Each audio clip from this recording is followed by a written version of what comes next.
Dear student, volume 2 का 75 का debate start हो रहा है।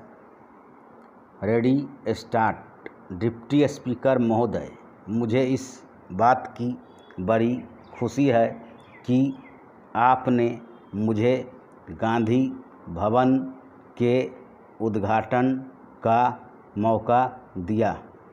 महात्मा गांधी ने अपनी ज़िंदगी में जो कुछ किया वह सिर्फ हिंदुस्तान के लिए ही नहीं बल्कि सारी दुनिया के लिए है।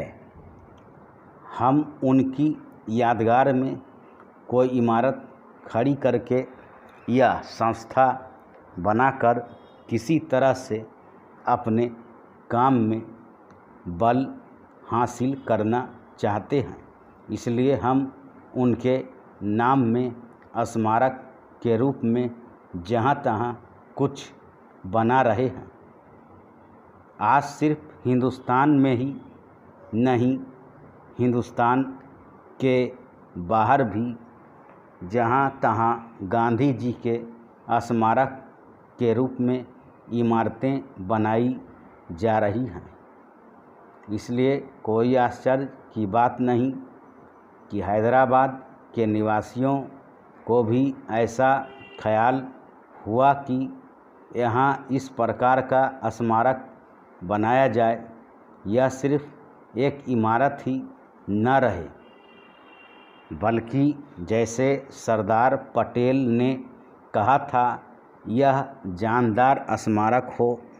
इसका अर्थ यह है कि वह केवल ईंट पत्थर का न हो बल्कि महात्मा गांधी ने जो हमें सिखाया और बतलाया था तथा उनके जो विचार थे उनका कोई जीता जागता रूप यहाँ देखने में आए।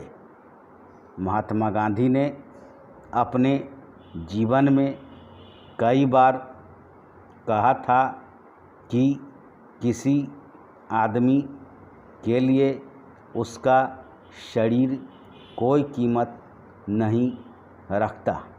वह तो मिट्टी का पुतला है और फिर मिट्टी में मिल जाता है, मगर उसके पास कोई चीज़ रह जाती है तो एक तरफ उसकी आत्मा और दूसरी तरफ उसके किए हुए अच्छे या बुरे काम। इसलिए उन अच्छे कामों का नमूना हमारे सामने होना चाहिए। और आपने यह बहुत अच्छा सोचा कि रचनात्मक काम के बारे में गांधी जी के जो विचार थे, जिन जिन चीज़ों में उनको खास दिलचस्पी थी, उन चीज़ों को लेकर आप इस स्मारक में काम करें। और जो संस्थाएं इस तरह के काम में लगी हों, यहाँ आप उनको भी जगह दें। इस भवन में रचनात्मक काम करने वालों के अलग अलग दफ्तरों के लिए अलग अलग स्थान रखा गया है। मैं आशा करता हूँ कि आपका काम दिन प्रतिदिन बढ़ेगा और गांधी जी का जो चित्र यहाँ बना रखा है उसकी ओर आपका ध्यान जाएगा।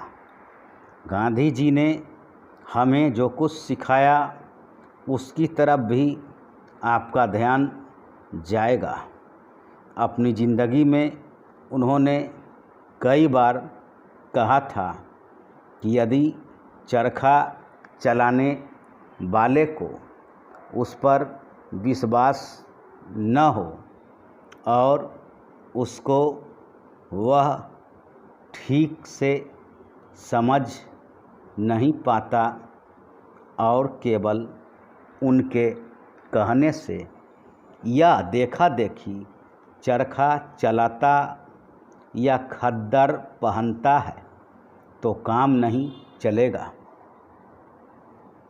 क्योंकि इसका अर्थ तो केवल इतना ही हो सकता है कि जब तक लोग उनको मानते रहेंगे, इस काम को करते रहेंगे, और जिस दिन वह आँखों से ओझल होंगे उस दिन यह काम बंद हो जाएगा।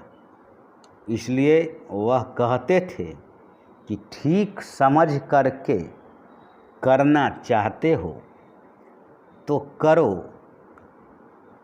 नहीं तो चरखे को जला दो।